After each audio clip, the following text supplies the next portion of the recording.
ya tunton eya fridges bebre okwa benya bi ato size bi a ope type ope bi a okwa obenya bi ato ane bono enso eda fem deep freezers ene se ope bi ato a obenya bi ato gas cookers nyinina ya de bi abaya kache blenders kettles washing machine ene eye wei ene pie ka ho ene se tunton ewo yana kache ube pie mo ewo AHENKAN933 FM ha kasa o hwe otu champon ohuna ese oni betu di komo na bia koyi ade amount ana so bobo fere amanfo ohuna ona na tirase na afemu di komo na betu etuan kakrankrankra eba no a na so abadi kofi na bia kofan ade amount obetu ni perifo di komo ewo sa homa 2 for so 0550 900 600 0550 900 600 for ODI Electronics no mundi komo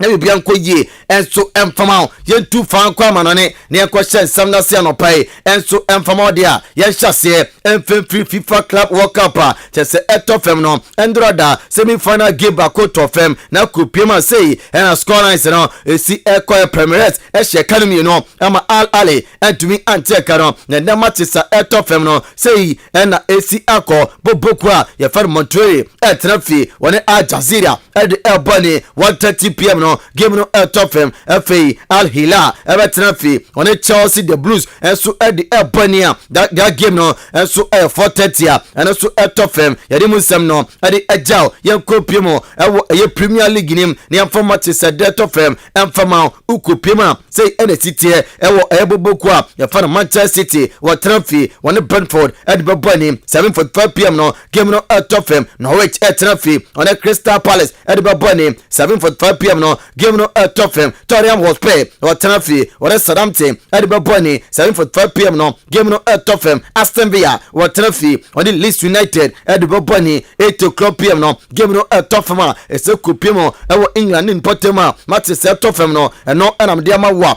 eno so de fio no eba ende aropai ye kopiemo ewo Coppa Italia enda match kasepa enso etofem na kopia ese AC Milan watrafi woni Lazio game no 8:00 PM eno so etofem amedi musam no edi ejao ye mfiri ho ne enkodi nkoma akra ewo nkoma kitinkiti a tese etwagu ewo krofo kroso ye kopiemo Arsenal oko Arsenal boboko no a reporter aba eye ende aropai ene se coach afan Mikel Arteta wode nsem media tudwa aso kowra boboko no a ede abrante a afan William Salaba abrante no Real Madrid so mu hi abrante na ose papa no se be kamfan chow se nya de omoto abrante a afan William Salaba ede no ama boboko bia na abrante no beto koso esia kan eso ma Arsenal boboko na aropai yede mu nsem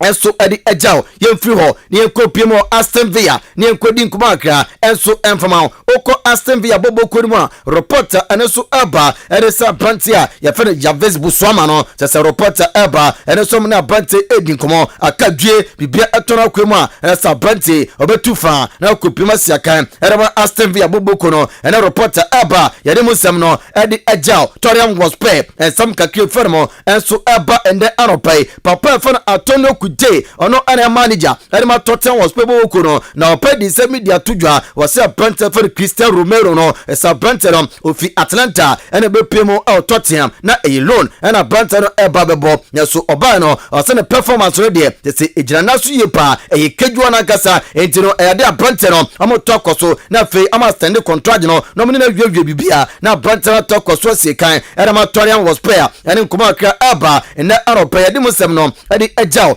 Leicester ni ndi kumakra enso emfama se ni papa fa Gattuso na reporter eba ene se se kopiemu o Leicester City a papa fa Brendan Rodgers no ono area manager ana se coach se a ene ma Leicester na reporter fi Leicester eba ene se papa fa Brendan Rodgers no se ejaguni chemye pa wan hwe bon na situ na likely se on board na situ a papa fa Gattuso ene fa juma no abo ene ma Leicester ene no pay ye de mu nsem kakra enso edi ejao ye mfiri ho ne enkokopiemu ne ndi kuma akra Manchester United enso emfama Ralph Rangnick coach ɛde Manchester United boboko no na Andrew da game top fam no te se nkunimdie no antumi anko anfa Manchester United a eso kopima omne Burnley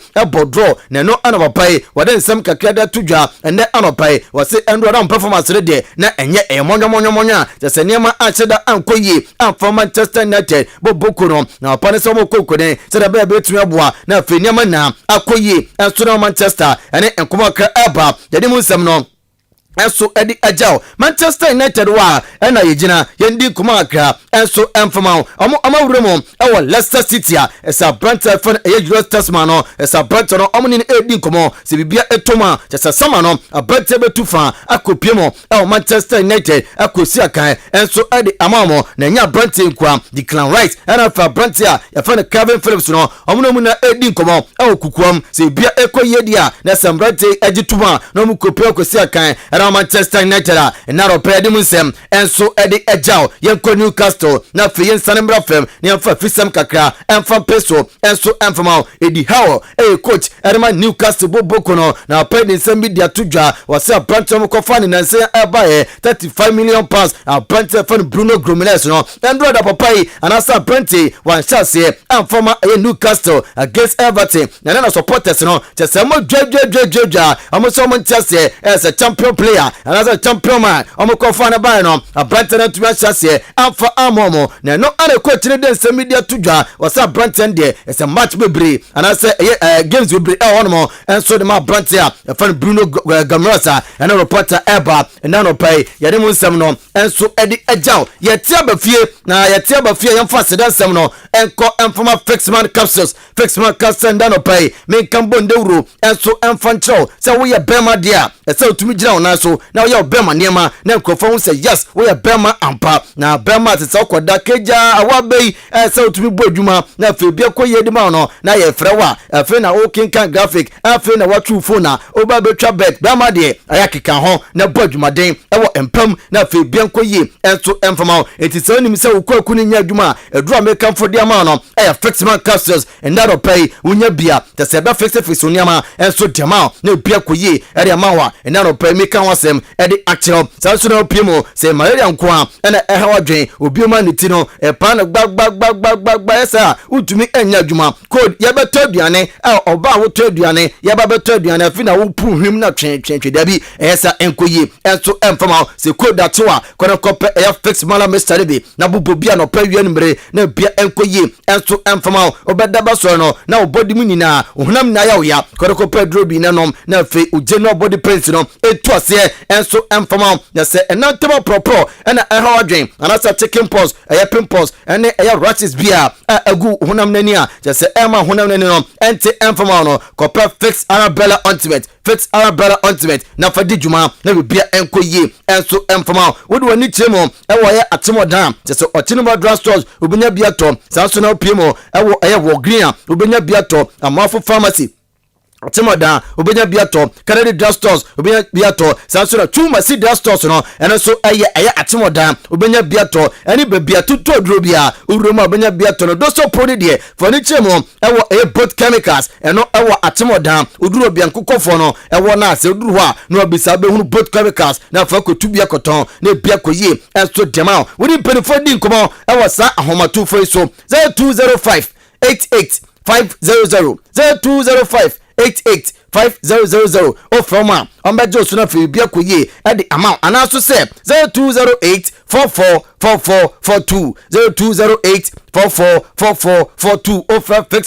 fixman council from 24 ombejo so na bia koye enso diama ye bafie na fe ye din kuma akra e de afifie e de amawa ye hyase emfemfi kuma se asante koroko boboko ni mo nda no pai enso emfama ukopiem e kuma se asante koroko report eba ene se goalkeeper fan Delan Ibrahim anano da game ese etofen no mane eye elimina sharks ena edeboni na kotoko ekokodi nkugo na penalty bi eba ye ena sabati mentim wase bi esi ewe park no so a ese kopem eye assistant referee no na brante ewe pacho se opobi biacho se die sie no omfa enchena ene nkoma aka eba bedimu sem no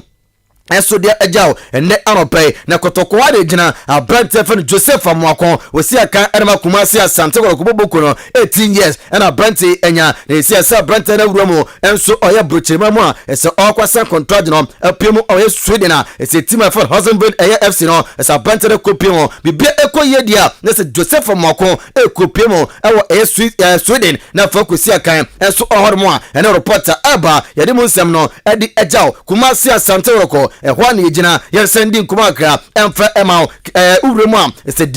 December mu no era se Kumasi Asante Koboboko era fake mfaisa edi game kese pa edi ekokobo ani na game no ekwawie no na se Kumasi Asante Koboboko enso edi gugu na referee no ja mfimfim eto ayiram na febie koye no papa efa Julian Nunu na reporter aba ene se kotokofo enya chance bi edi ball no ekoto atena Brent fan John Ifege na pride nsem de tudwa se ball no offside na ekopio fa catch no ya say ma shop na ya say ball no na enya offside na opa no I say na ohyechichi etem say we hu bo ni yi enti pedifo ade eya formaters ban eda to papa no so a ene ankoma akra eba ya de musem no ade ejaw yamfa Ghana Division 1 League matches no emfa gormo emfa midweek esase say ena matches no AC Akos Zone 1 upiema te say eya Bafo Academy otrafi woni Dreams Tamale ade Ebony Boga Stars otrafi woni Iswatraman de Ebony in Kranza Warriors etrafi Young Apostle no Ebony Brekum Arsenal otrafi woni Unity FC ade Ebony Wasunta otrafi woni Tamale City ade Ebony Mighty Royals etrafi woni BA United ade Ebony Steelers otrafi woni Wayasin ade Ebony NFA Bofo Kwatano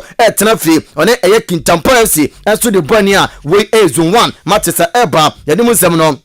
ade ejaw ende aropayem piemo ewo Zone 2 a say era matches no eno su de firm eba say enete ezima kotoko watrafi wona Sky FC ade Albany new edibiase otrafi wona Pacific Heroes ade Albany abusuan Drops etrafi wona Unista Academy ade Albany Asokwa Deportivo ebetrafi wona Bekwa Youth ade Albany Sodro Oblast etrafi wona Acheken ade Albany Secondary Hazakers etrafi wona Samates ade Ebony Future Stars etrafi wona Soccer Intellectuals edi Ebony ana afi Bazooka FC etrafi wona Wasaman enso edi Ebony a we matisa te se week day 13 no enso etofma di musem no edi ejaw yempiemo Zone 3 enso kupia matisa no say NAC Cup Liberty Professional watrafi wona Accra City Stars edi Ebony Akosombo Crystal Palace watrafi wona Tamayut edi Ebony Kwabi Brave FC watrafi wona Golden Cakes edi Ebony Heart of Lions